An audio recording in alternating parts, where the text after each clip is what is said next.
Yeah, let's just kick it, know what I'm saying?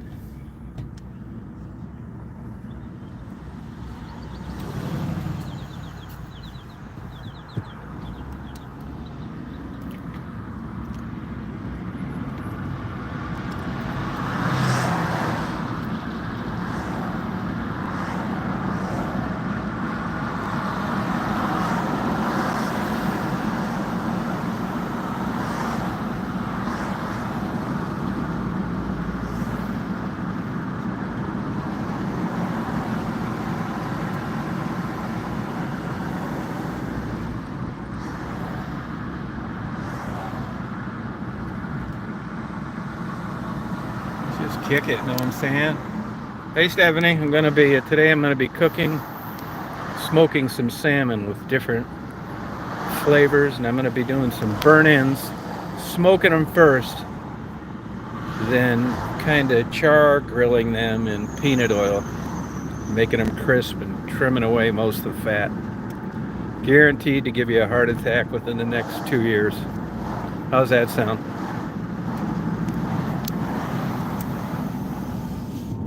Yeah, I like messing around with these different ways of cooking stuff. You know, it's weird when I do this stuff. I don't eat any of it myself. Isn't that crazy? Part of it is I don't feel that great. Got to get this upper GI thing. I don't know why. Yeah, salmon, crispy sim. Yeah, I can do that too. You know, on the salmon, a lot of the times I would smoke it and I get the skinless salmon or take it off. Even when you bake it in the oven, there's a certain time where it just peels off. Too soon, tears, too late, stuck on there forever. But when you're smoking it like I do, I don't even turn that salmon. You don't need to. I just put it on the skin side down. It just works out perfectly. Salmon.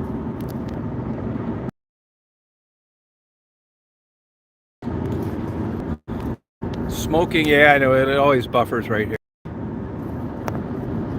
Smoking is more like baking than it is cooking. And once you like really destroy a few things, hey Regs,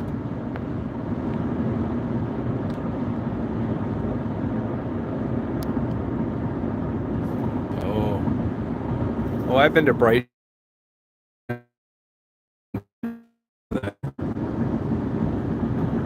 I met a girl there during this ski thing that went to law school at Notre Dame. I wasn't that into her at the time. Oh yeah, I'd make you some good smoked meats. I got this shit down, man. Yeah, it's more of an art, but it's super easy. Once you like get it, you know, it's like, which is not hard. Yeah, it's a little weird, but it's not that hard. The learning curve, but the food is so good. Smoking makes meat taste and fish taste so much better. Yeah, it's an easy art though. This shit's all easy. As I said a million times, when I watch some of these grill masters and these national champs of barbecue, and I knew right away when the champs from the last 3 years were 100 pounds overweight, no front teeth, and they said I ain't got none, I knew right then I could compete.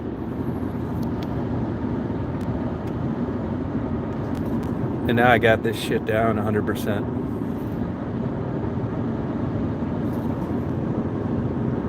No shit. Turn on one of those shows. These are some of the dumbest motherfuckers that ever lived. And they're two-time national champ. Yeah, I know.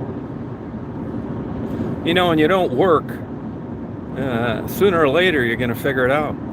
All you got to do is fuck up a couple. This is my speed course in smoking. You go out, you watch all this shit on TV, you get a smoker, and you get talked into buying choice brisket, which I think is a waste of money. But you don't know that at the time. And you go out there and you start out and you keep putting a digital thermometer into it, and it seems like it's not cooking at all. So you get pissed off and you put more wood in, and then you incinerate the outside while the inside's not cooked. But you don't give a fuck because you've been there 10 or 12 hours and you want to be a grand champ smoker. So you just stick with it. Then you bring it in. After about 14 hours and not having the faintest idea what to do, you think, this fucking thing better be done because I'm bored. I can't take it any longer. And I'm going to bring it inside and I'm going to give it to people. So you bring it inside and you warn everybody. You say, hey, I've never done this before. Beware. And then you slice this brisket that you've just totally ruined, and it cost you about $65. And you give it to your friends, and you look at the look on their faces, and they think, you tell them all in advance, I want you to be honest with me, which is the worst thing you could have said. And they say, Marty said when I gave him the first brisket, this isn't even edible. It's like, what? I was just out there 12 hours. It's not even edible. And then you see them taking the brisket that you gave them and they're microwaving it. It's like, what are you doing? It's like, hey Mary, I'm cooking this enough so I don't get sick. Yeah, but that's what really that's so much better than reading any book, because you've just wrecked a $65 piece of meat. It tastes like shit, and you realize that you had no idea what you're doing, and you better really figure it out. And then once you look at the cops escorting somebody, oh, there's some kind of horses in a trailer. I think they're police horses. And then it's so easy. If anybody came down here, I'll show you how to smoke stuff in one day. Well, not even that, 5 hours.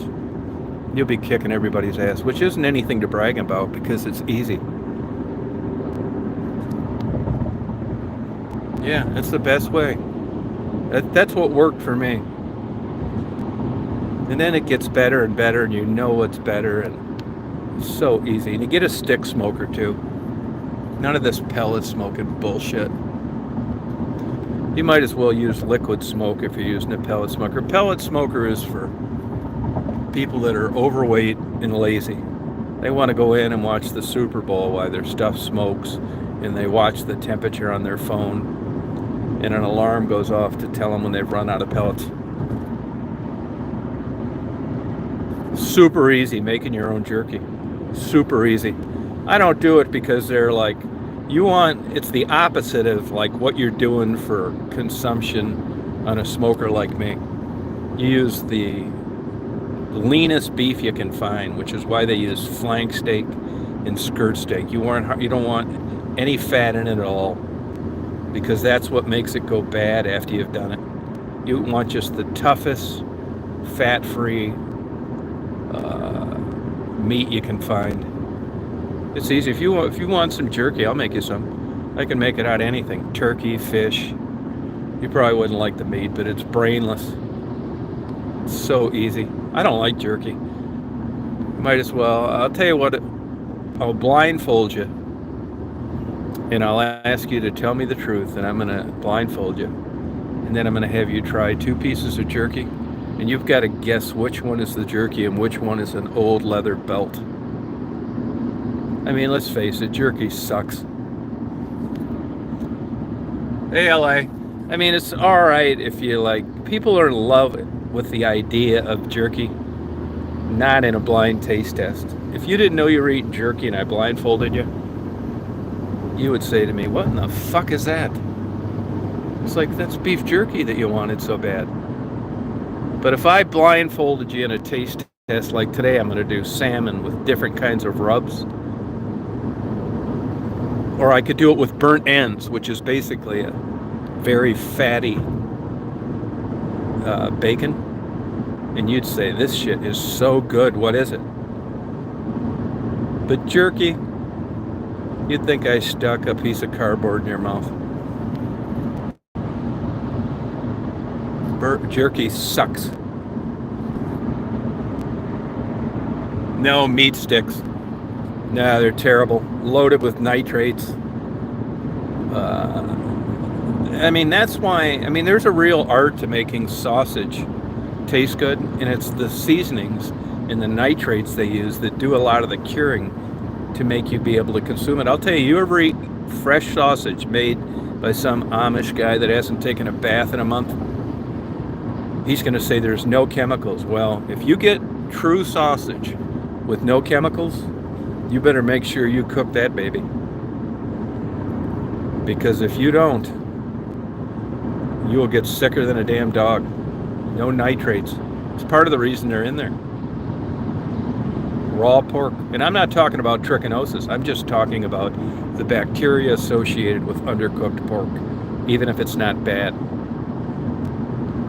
Sausages are like, there's an art form, but it's basically like a 100-year-old recipe, but they're also like, it's just a shit quality of meat.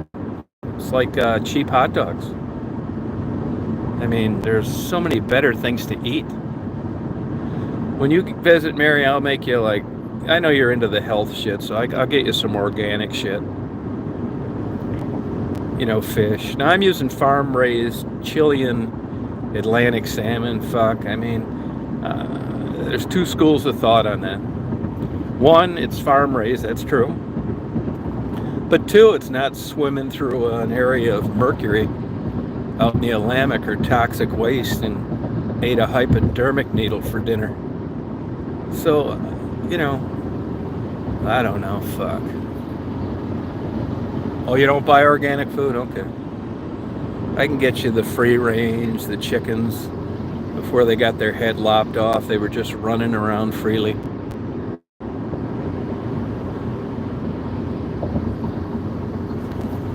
I mean, all this stuff. Yeah, pork belly. Now, what I'm going to do today, and I've never done this before. Now, believe it or not, I do have like some things I just don't eat, and pork belly is one of them, because I know how bad it is. But what I'm going to do today, and I never have done this before, I'm going to smoke the pork belly, trim off most of the fat, and then deep fry it, kind of, in peanut oil. And I think people are going to like it a lot better. They're going to say, wow, this is so damn good. That's how I'm going to do it. Which kind of defeats pork belly, I know. But you can't have it both ways. Pork belly's not as cheap as it used to be either. $5.97 a pound, which is cheap for meat in general. But I think if you started eating pork belly as like an 18-year-old, you'd be dead by 40. If you ate a lot of it. It's just so high in saturated fat, man. There's goddamn.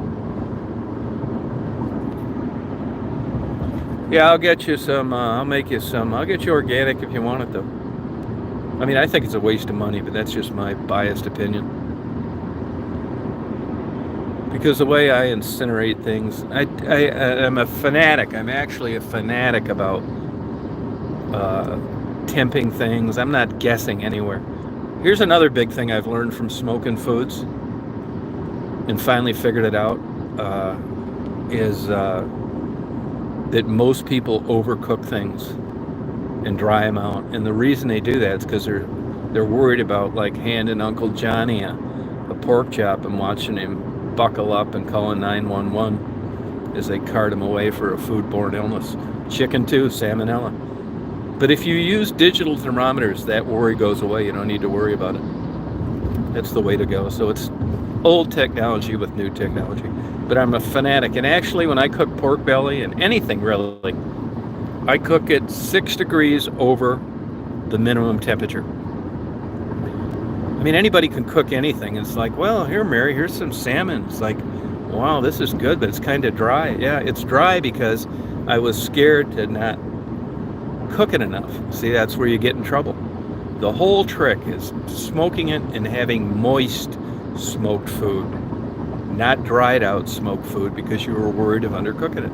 And you can do that with digital thermometers and moisture and low cooking temperatures. I'll tell you another secret on this.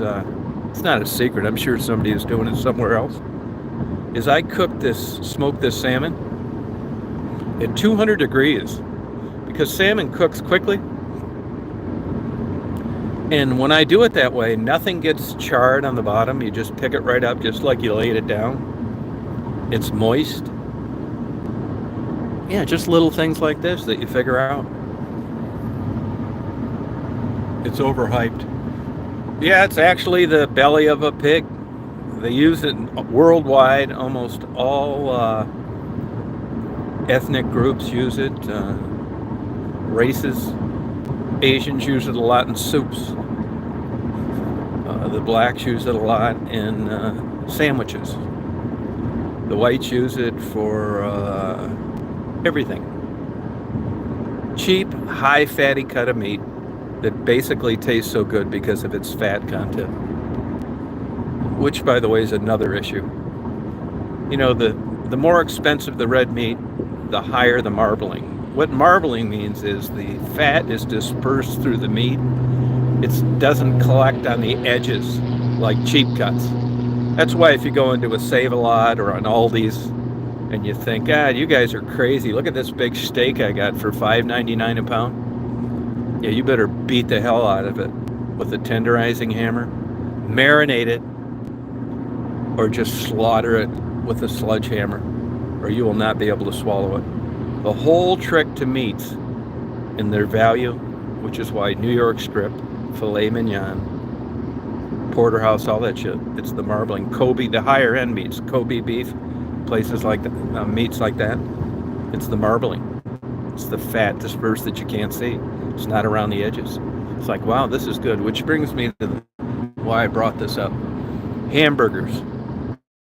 I mean, you can say, well, hamburgers aren't healthy. Well, it's kind of true. They're high in saturated fat.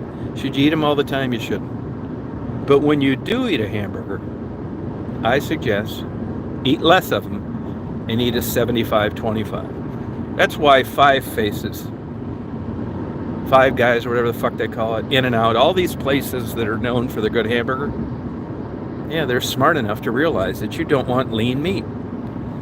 When you go over to a health nut's house and he say, well, Tom's coming over tonight, I know you like red meat, and it's like, I got you, we got some like 90-10. It's like, fuck, you got a chainsaw? It's like, well, you know, we don't eat much red meat. When we do, it's lean. Yeah, I don't want fucking lean hamburger. It sucks. Fat is what makes it taste good.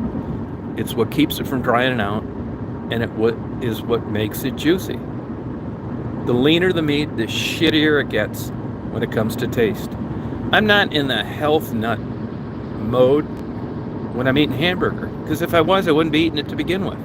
So when I eat it, I want it to taste good, which is why I bought it.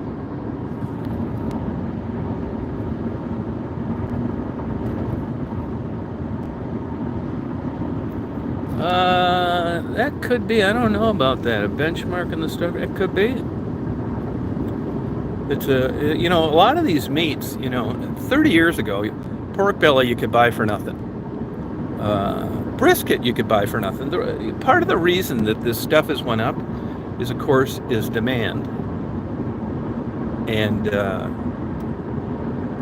YouTube. Everybody wants to smoke meat now, including me. That's how I got into it. All these cheaper meats now, you know, they got videos how to do it. It's kind of fun. Like if anybody comes down here, we'll just drink dragon's milk. Who gives a fuck how long it takes when we're drinking? And you sit out there and we talk, and I recite the history of pornography to you. Why we take 10 hours to smoke this piece of brisket.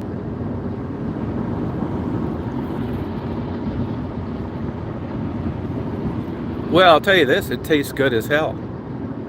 Anything with, like, today I'll use, like, Marty likes sweeter, non-spicy things. There's things that he doesn't realize he likes because I make it and he loves it. And then I tell him what's in it and he doesn't believe it, and I show him the jar.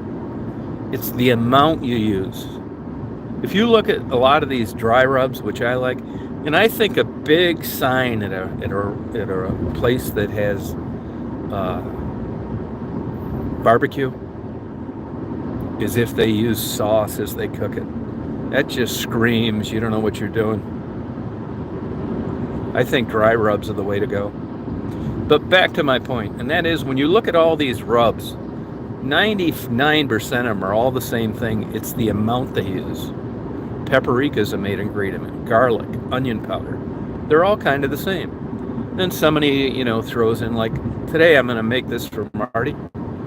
He likes sweeter things. I really don't. I like spicier things. But I'm not making it for me. I'm making it for him. So he's going to love these because there's no sriracha in it, chipotle, none of that shit, jalapeno.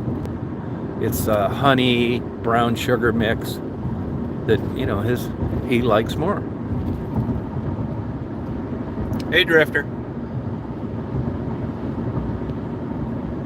No, I never did. No, I never did that. What is it? Isn't that tongue? Is that tongue or some other organ?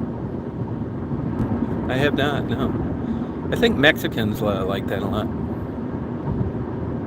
The Vietnamese, Asians are really into, like, a lot of the, I'm not stereotyping, but just cheaper pork cuts, just like areas where they found a way. Jews are really into brisket. Probably not anymore because it's not cheap.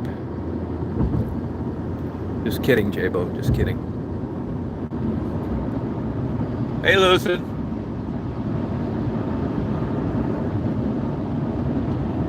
Yeah, it's a really cute little town. I found an excellent coffee shop where you can actually, I have to drive 30 miles now to find a coffee shop with a counter. All these new fucking crazies think that they want a coffee shop to look like your living room. No, I don't. I want to sit at a counter and look out the window.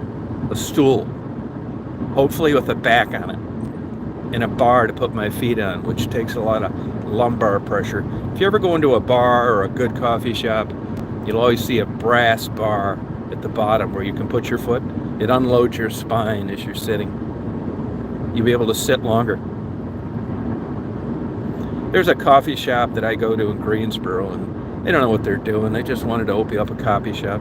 And they've got, like, basically this modern foldable coffee table that kind of looks like an extension ladder. And they got these stools, and first thing I looked at that, it's like, this is like a Chinese water torture. I bet nobody except young people, which is maybe what they're looking for. There's no old person that's sitting there reading a book for over an hour. They're going to need a fucking laminectomy. There's a lot of tricks to this.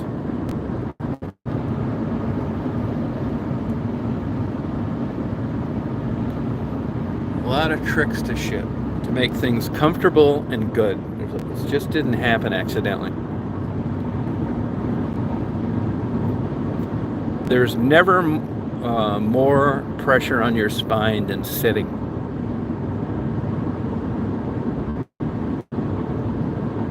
Especially on a stool without any kind of foot support.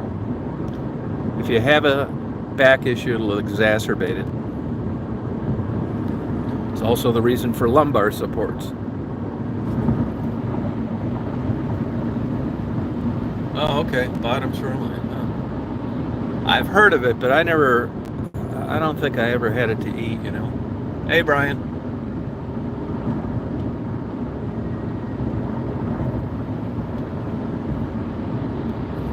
That's it. Yep. You know what I got the other day? I didn't get it for me, but I got it for Marty. Cube steak. I remember eating that as a kid.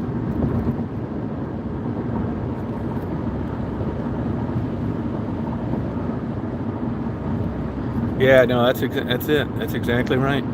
That's a great coffee shop. Bunch of good-looking young girls down there. And none of them had a southern drawl.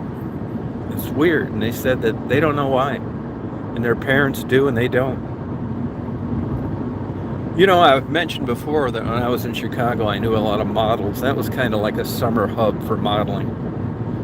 Milan, Miami, New York, LA. There's a circuit they go on, and summertime was Chicago.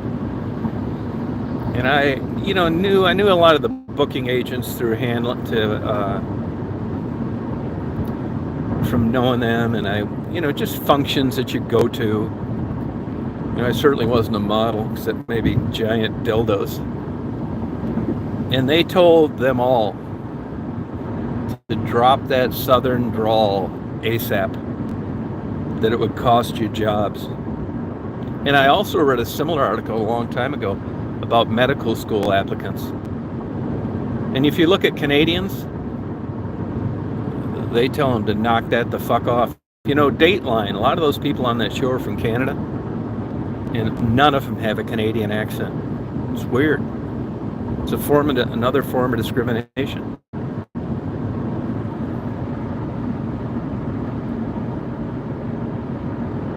That's a good question. Yeah.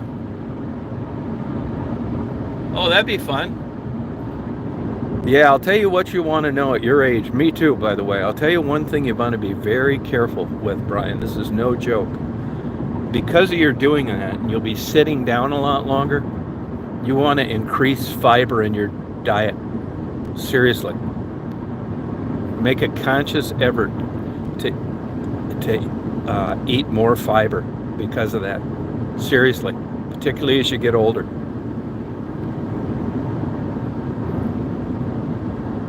And the more you drive and the more you do it,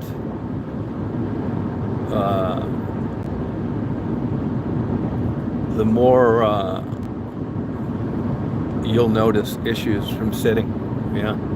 Eat more fiber. Eat some oatmeal in the morning. You'll be thinking you're having a fucking baby.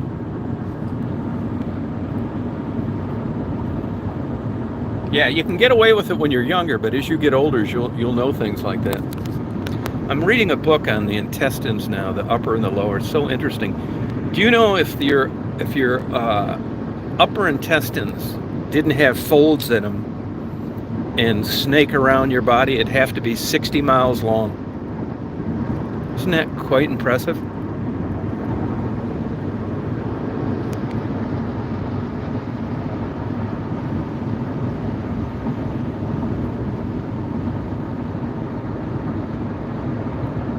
Yeah, it does work. It does work. Yeah, it does. You'd be surprised the things you can get fiber from. Yeah. Here you are doing a good deed, driving around old people, just kind of getting on the house. And if you're a Christian, you're doing good works. Just making the world a better place, and you're shitting out 11-pound turds.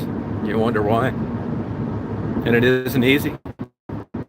And you dread going to the bathroom now, all because you're trying to help old people get from A to B. Yeah, fermented foods, excellent. Excellent. It actually is an initial step of breaking down food. Much easier to digest, which when you're young you can eat anything you want, but when you get old, you know, that like anything, it starts to wear out. Yeah, fermented foods is quite interesting. It really is. You know, the good bacteria. Now I got tipped off to this talking to this oncologist I went to over that redheaded stepchild lymphoma I had, and in the nicest way she could. And I just read this again this morning. When you get Indians that come over here that are educated, that are doctors, and they, you know, can make way more money and, you know, debatably a better life, when they go back to the home country, they shit like fucking geese the whole time they're there. Yeah. And you look at cholesterol levels on Asians when they move to other countries, or Indians when they go back and eat some of that street food, they shit like geese for the whole vacation. That's because of their gut bacteria they're used to a different diet. I couldn't help but think when I was reading this book, anybody that had their appendix out, I would not eat street food in China or India. No fucking way.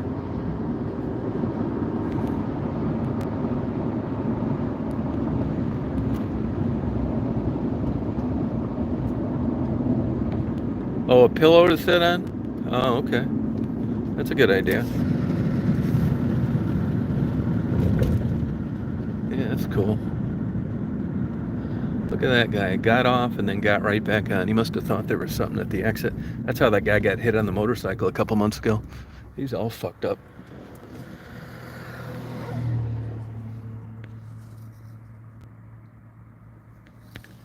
Bacteria. Yeah, your bacteria. Immune system. Google it. Google it. Sits right below your upper and lower intestines. I mean, I hope to never get mine taken out. I mean, you can get away with doing it, but there's a reason for it. I know this in any scenario that these organs have evolved in anything for a reason, and it seems like you can get it's like tonsils, same thing. Even though when you think you got a complete removal, you didn't, and if you did, you'd get sick a lot more. Oh, I love Indian food, the spices. The only problem is and I'm generalizing, right, is they're dirty. You'll go into a nice Indian restaurant and it looks okay, and then you go to the bathroom, it doesn't look like it was ever cleaned. It's just terrible. I like the spices they use. I like them using them over here, though. You know, you watch those Indian street vendor videos. They're the dirtiest motherfuckers that ever lived. China too. Go to Chinatown in Chicago. They got like everything hanging from the ceiling, a rope, fucking rusty nail banging it into the ceiling, and all this food hanging, flies landed on it. Fuck. They seem to just give them a free pass wherever they go. They'll be fucking with some Irish guy with a master's degree for the soup not being warm enough, and then just fucking let some damn Asian in Chicago just hang dead anything up in the ceiling, no refrigeration, flies landing on it, not thinking a thing about it. It's weird. Yeah, you're smart. You're smart. You know, I was young. I hitchhiked to Tijuana. Blew every damn dime I had in 4 days with blowjobs. What's that got to do with food? Nothing. But while I was there, I ate the hell out of it, and I never got sick. I ignored everything I was told. But young, everything's brand new. Look at that poor old gal.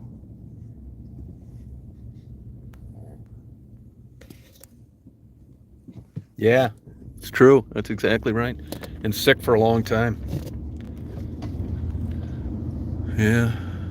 Fuck yeah, dirty motherfuckers.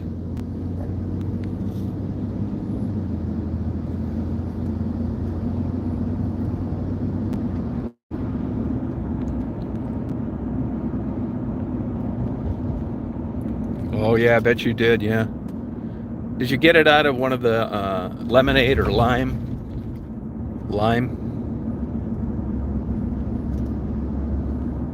You know, believe it or not, because of that environment, I talked to an Indian waiter where I go, and he said that everybody's got babies and little, like, backpack things on their back, walking around there, and that the people don't seem to get as sick as they do here. That's the honest to God's truth. You've got a stronger immune system.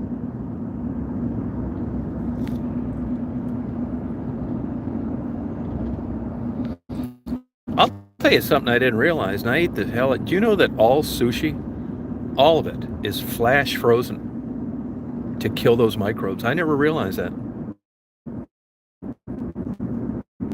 I thought these upper end, really good sushi places, which I don't go to here, I go to middle of the road ones, that is all flash frozen for health reasons. I never realized that. Flash frozen. Now that's not sticking the fucking thing in a 1960 refrigerator. Wow. Oh yeah, I believe that. Yeah.